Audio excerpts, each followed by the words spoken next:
Setelah Canon, Nikon juga tiba-tiba meluncurkan kamera cinema compact kotak yang bisa kita bilang mungkin cinema entry level. Cuma emang ada hal yang agak mengganjal di Nikon ini.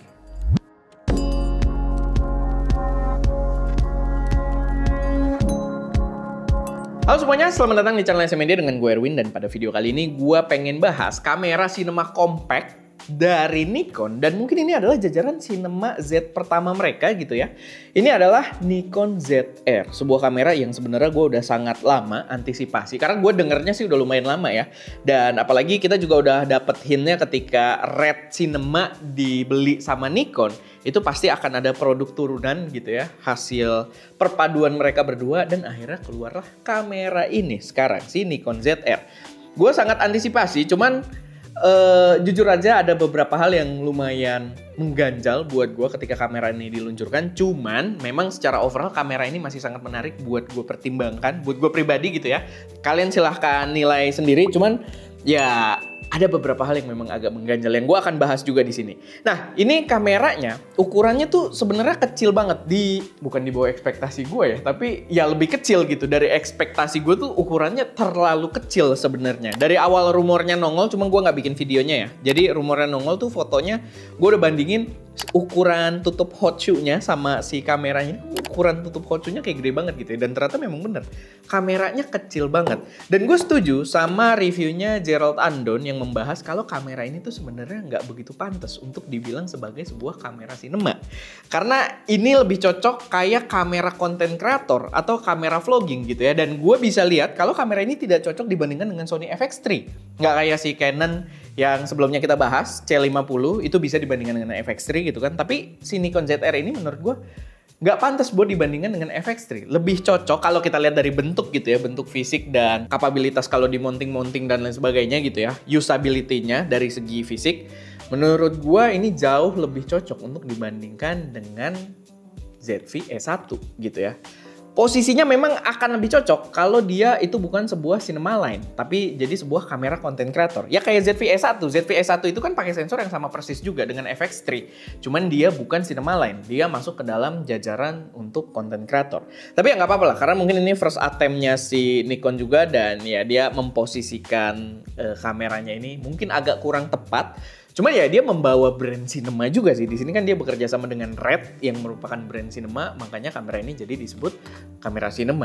Jadi ya itu mungkin sedikit concern gue aja. Tapi yang memang agak berat diterima adalah kamera cinema ini dengan ukurannya yang kecil, bodinya yang memang terlihat agak plastiki juga kayak ZV-E1 banget, sama dia membawa HDMI micro gitu ya. Jadi itu untuk sebuah kamera cinema sih aneh banget. Karena kamera yang kecil-kecil aja cinema kayak Zcam yang pernah kita coba, itu biasanya mereka tuh membuat port outputnya itu pakai full size HDMI gitu.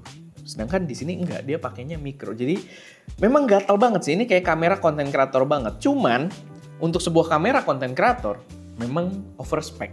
Jadi kalau dia dikategorikan sebagai kamera content creator, ini kamera yang wah gitu, over spec banget. Cuman karena dia klaimnya ini cinema kamera, kita ngelihatnya jadi kayak lah gitu. Jadi cuma masalah penamaan doang, ternyata sentimen bisa berubah gitu ya. Tapi ya itu, gue agak gatel kalau dia sebagai kamera cinema gitu kan. Karena soal spek dia gokil, dia menggunakan sensor full frame. Full frame yang sama persis juga dengan Z6 Mark III. Jadi dia menggunakan sensor yang udah partially stack sensor, which is sensor readout-nya juga kenceng banget, dan dia itu bisa up to 6K 60 fps recording. Dan kalau kalian butuh slow-mo, kalian bisa 4K 120p, sama dia ada IBIS juga. Jadi, nah ini kelebihan dibandingkan si C50 yang sebelumnya kita bahas. Di sini dia udah ada IBIS gitu ya, di ukurannya yang kecil pun dia udah ada IBIS yang menurut gua akan sangat kepake. Apalagi kalau kalian satset gitu ya bikin videonya. Nah, kita masuk. Sponsor video ini adalah Satset Shoot. Kalau kalian pengen bikin video portrait yang satset, ada kelasnya si Faim Ahmad yang ya kalian bisa cek aja langsung ke websitenya, dan kalian bisa pakai kode promo di bawah ini kalau kalian pengen dapat diskon tambahan lagi. Tapi balik lagi, kita masuk ke kameranya lagi sekarang. Cuman ya itu tadi, dia ada IBIS yang menurut gue jadi salah satu poin penguat untuk jajarannya. Tapi gini sih, ya balik lagi, IBIS juga menandakan kamera ini tuh lebih ke konten kreator gitu, lebih cocok konten kreator, vlogging gitu kan. Dan ya dibandingkan si C50 juga sebenarnya ini tidak head to head ya menurut gua. Dan memang kalau kita berbicara price point-nya pun dia bermain di price point yang jauh lebih terjangkau. Cuman kita belum bahas ke situ. Kita bahas dulu kodek yang dibawa. Karena nah, balik lagi, kalau kita lihatnya sebagai kamera konten kreator, ini over spec banget. Karena kodek yang dibawa itu benar-benar komplit RAW-nya. Tadi gue bilang dia bisa 6K, 60 fps RAW, dan RAW-nya ini yang gue maksud itu dia bisa NRAW, sama kayak si Z6 Mark III gitu kan, dan Z9, Z8 mereka kan bisa NRAW gitu ya, format video RAW-nya si Nikon. Dia bisa Red Code RAW. Jadi pertama kali sebuah kamera kecil lumayan terjangkau yang membawa Red Code RAW setelah si Red dibeli sama si Nikon gitu kan. Sama tetap ada ProRes RAW juga.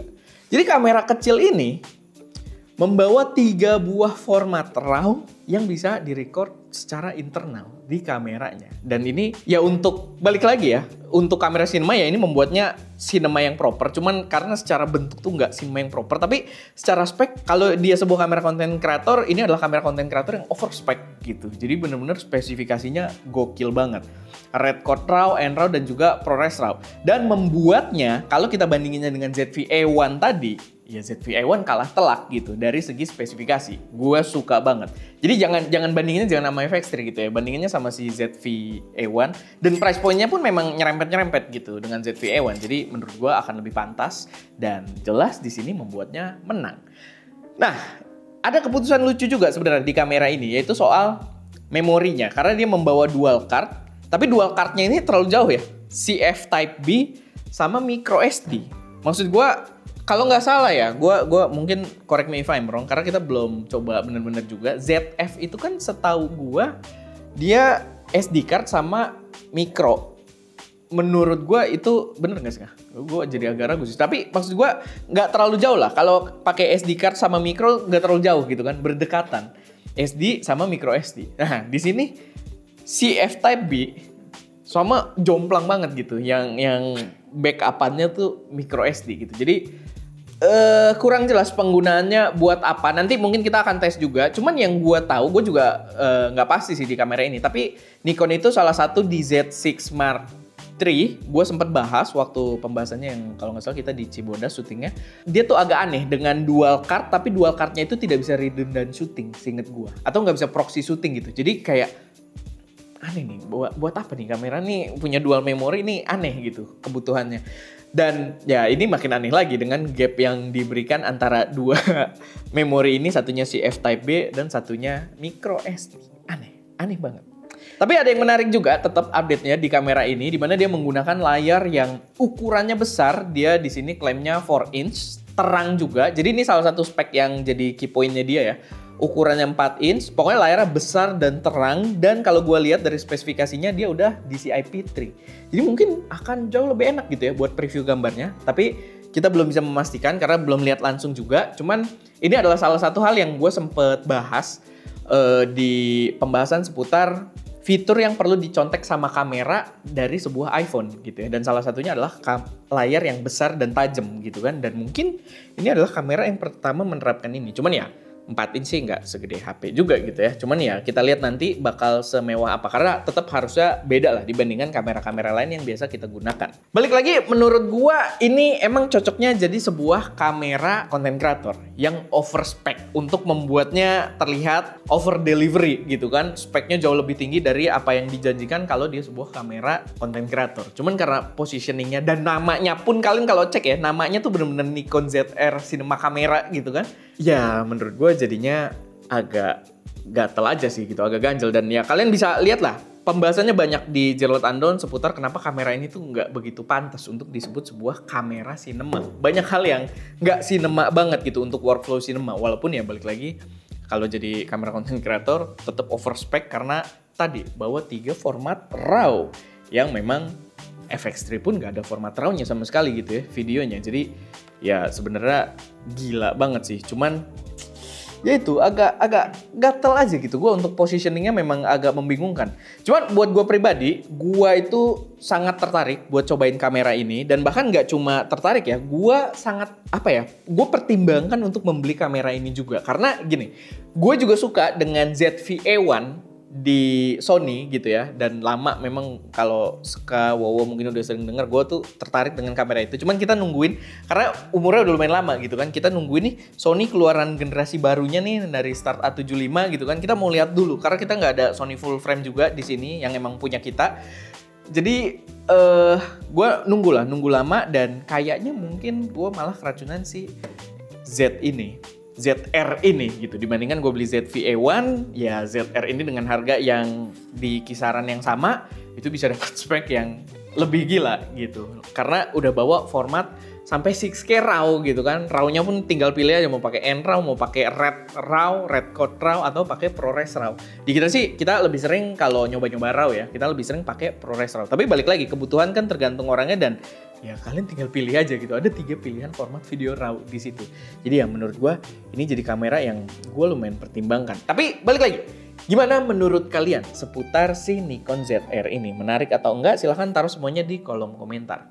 Oke, paling itu aja. Oh ya, tungguin hari Minggu harusnya kita mengumumkan pemenang lomba foto preset kita yang total hadiahnya itu sampai 45 juta rupiah. Oh iya ya, gue harus keluar duit lagi untuk itu. Tapi ya semoga cukup nanti buat kita cobain kamera-kamera yang seru juga. Oke, paling itu aja. Silakan ramein kolom komentar. Gue Erwin di belakang kamera Deska, dan jangan lupa untuk berkarya.